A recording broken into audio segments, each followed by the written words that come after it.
오늘 있었던 중앙지검 수사팀의 한동훈 검사장 핸드폰 압수수색과 관련돼서 발생한 독직 폭행 사건과 관련된 미래통합당 법사위원들의 입장을 말씀드리겠습니다. 채널A 강요 미수 의혹과 관련해 검찰 조사를 받던 한동훈 검사장이 검찰의 압수수색 과정에서 일방적으로 신체적 폭행을 당했다고 밝혔습니다. 한동훈 검사장 측에 따르면 서울중앙지검 정진웅 부장검사 등은 한 검사장이 전보 배치되어 있는 경기 용인의 법무연수원 압수수색을 위해 사무실에 도착했습니다. 한 검사장이 변호인에게 통화하겠다고 하자 정 부장검사는 이를 허락했습니다. 그런데 한 검사장이 통화를 위해 휴대전화 비밀번호를 풀려 하자 소파 건너편에 있던 정 부장검사가 탁자 너머로 몸을 날려 한 검사장의 팔과 어깨를 움켜쥐었다는 것입니다. 이후 정 부장검사는 한 검사장 몸 위로 올라타 팔과 어깨를 움켜쥐고 얼굴을 눌렀다고 했습니다.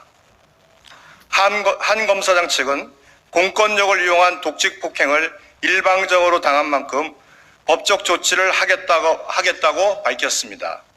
추미애 법무총장이 사실상 지휘하는 서울중앙지검을 더 이상 인내하지 않겠다는 것입니다. MBC가 촉발하고 여권 인사들이 가세해 만든 채널A 기자와 한동훈 검사장의 이른바 검언유착 프레임은 녹취록 공개로 허물어지고 있습니다. 정상적 판단력을 가진 사람은 도저히 공모라고 해석할 수 없는 대화가 그 안에 있습니다. 검찰 수사심의위원회는 이미 한동훈 검사장에게 공모 혐의가 없다고 판단하고 불기소하라고 권고했습니다. 추미애 법무총장과 집권세력, 친여 방송이 합작해놓은 유착 주장은 상식을 벗어났다는 것입니다.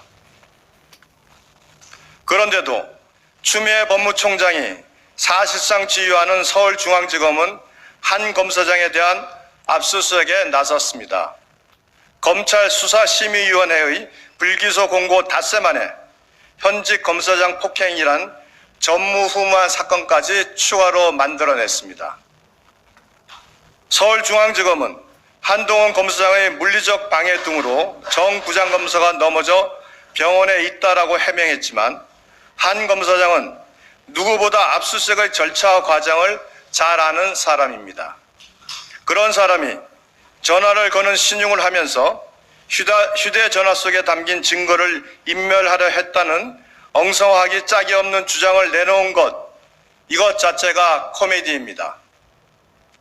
추미애 법무총장은 자신과 가까운 서울중앙지검 간부가 KBS 기자에게 공모의 증거라며 허위 사실을 제보했고 KBS는 사실 확인도 없이 보도해 결국 오보로 판명나면서 권력과 친여 방송의 유착 의혹이 뚜렷해지고 있다는 점에 대해 언제까지 눈 감고 있을 것입니까? KBS는 현직 기자 107명이 실명, 성명을 통해 외부 개입을 넘어 청부 보도 의혹까지 제기한 상황입니다. 언론에 보도된 KBS 취재 녹취록에 따르면 중앙지검 핵심 간부가 KBS 기자에게 한동훈하고 이전 기자가 왜 조율하겠어? 선거에 영향을 미치려는 의도가 너무 명백하잖아 라고 했고 KBS는 이를 근거로 보도했지만 모두 허위로 밝혀졌습니다. 이런 게 여론공작, 여론조작이 아니고 뭐란 말입니까? 추미애 법무총장은 수사를 명분으로 정치를 하고 있습니다. 입으로는 검찰개혁을 부르짖으면서 실제로는 검찰 길들이기를 꾀하고 있습니다. 특임 검사를 통해 조속히 진짜 유착을 규명할 것을 촉구합니다. 만일 이를 수용하지 않는다면 미래통합당은 특검을 추진해 끝까지 실체적 진실을 파헤치겠습니다. 2020년 7월 29일 미래통합당 법제사법위원 일동 감사합니다.